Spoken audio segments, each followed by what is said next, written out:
Halo,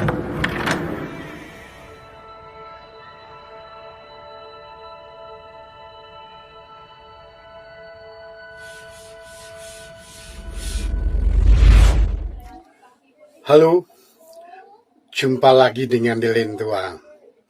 Hari ini sengaja saya akan menyampaikan informasi tentang the pneumatic moment balance DP transmitter. Ini adalah salah satu jenis DP transmitter sistem pneumatik. Selain ada sistem listrik, ini sistem pneumatik, dan ini pun juga ada beberapa macam. Salah satunya adalah moment balance ini. Nanti barangkali Anda akan ketemu yang force balance, ya. Ini DP transmitter. Di mana Anda jumpai DP transmitter ini? Anda bisa jumpai umpamanya pada sistem saringan. Jadi di filter, barangkali Anda pernah lihat filternya mesin induk, filter oli mesin induk. Nah, itu mengetahui kotor atau tidaknya filter itu bisa dideteksi dengan menggunakan DP transmitter. Apakah DP-mu pakai listrik, apakah DP-mu pakai pneumatik. Intinya, makin tinggi perbedaan yang masuk dan keluar, maka menandakan filtermu kotor. Ya, nanti makin tinggi berarti makin kotor. Kalau bersih berarti P in dan P out nihilism. Ya, oke. Yang Anda lihat sekarang ini adalah skema dari pneumatic moment balance DP transmitter yang dimiliki oleh pabrik Foxboro model 13A. Istilah moment itu sendiri mengacu pada prinsip fisik di mana gaya akan beraksi pada batang yang nantinya akan menghasilkan torsi. Ya, momen ini. Oke. Bagaimana cara kerja dari DP cell transmitter ini? As the difference pressure increase, jadi bila perbedaan tekanan naik antara high dan low, maka perbedaan itulah yang akan kita pergunakan sebagai input dalam sistem DP cell transmitter ini. Diafragma kapsul setelah terjadinya perbedaan antara high dan low akan mengakibatkan diagram kapsul, kapsul membran akan terdorong ke sebelah kanan.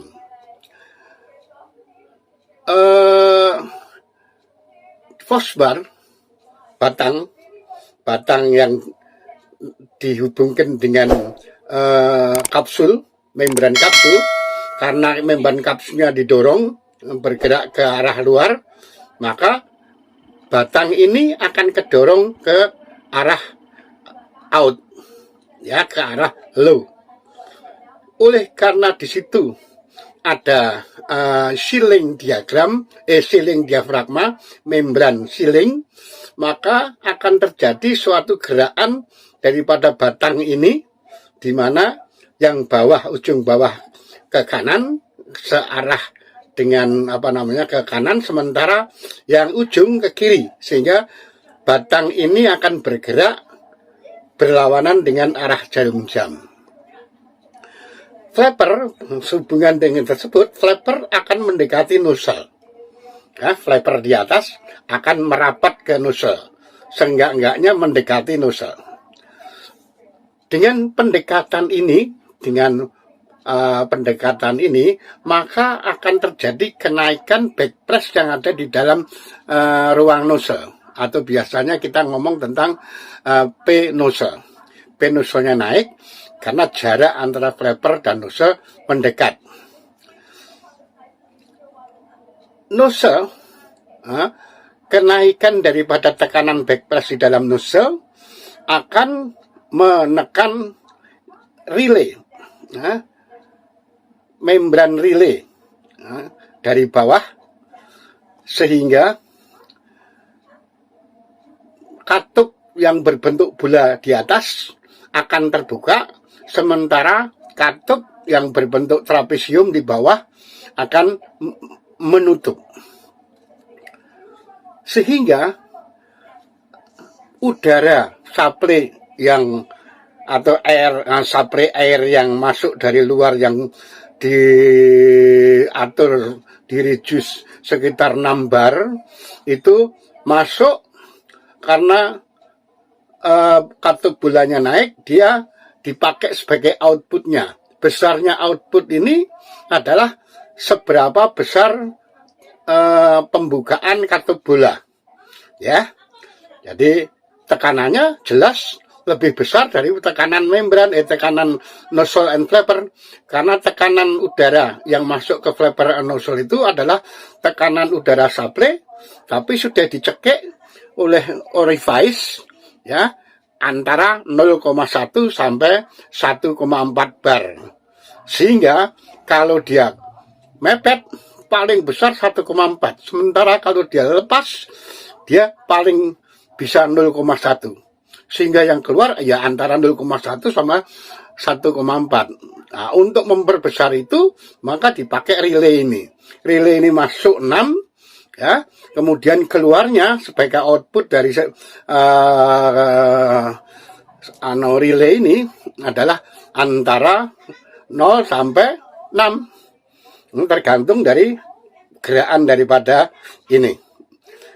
Dia akan lebih besar, oleh karena itulah dia disebut amplifier karena terjadi peristiwa amplifying. Selanjutnya,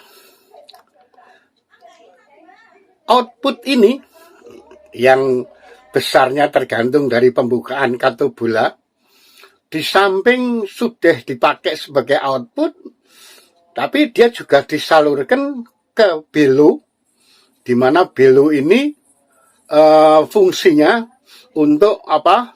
Untuk menekan ke arah ke dalam. Nah, karena dia arah ke dalam, maka ring bar bar rentang akan berputar, akan bergerak sesuai dengan arah jarum jam, karena tumpuannya adalah nut yang ujung bawah ditekan oleh belo, sehingga ujung atas akan menarik membran. Dengan menarik membran itu, maka akan membawa force bar ke posisi semula. Ya, the top of ring bar move to the right, ke kanan, ya, menarik kembali flapper, sehingga pada posisi sampai dengan pada posisi awal. Sistem ini akan mencapai keseimbangan di mana apabila gaya yang bekerja oleh belo, dari belo yang melawan ring bar atau batang rentang, mendorong atau yang ini oleh diafragma kapsul kembali ke force bar-nya, sehingga posisinya akan kembali ke posisi semula, dan disitulah output akan konstan pada perintah ke selanjutnya. Perintah ini, output dari sinyal dari relay ini bisa mungkin ke indikator, bisa mungkin ke controller untuk dipakai sebagai feedback, bisa untuk alarm dan sebagainya, ya. Jadi akhir daripada pengoperasian ini adalah pada saat output proporsional, apakah dia mengalami peningkatan ataukah penurunan sesuai proporsional dengan diferensi dengan perbedaan antara masukan high port dan masukan dari low port. Itulah kira-kira yang bisa saya sampaikan bagaimana bekerjanya sebuah DP cell transmitter pneumatik jenis moment balance.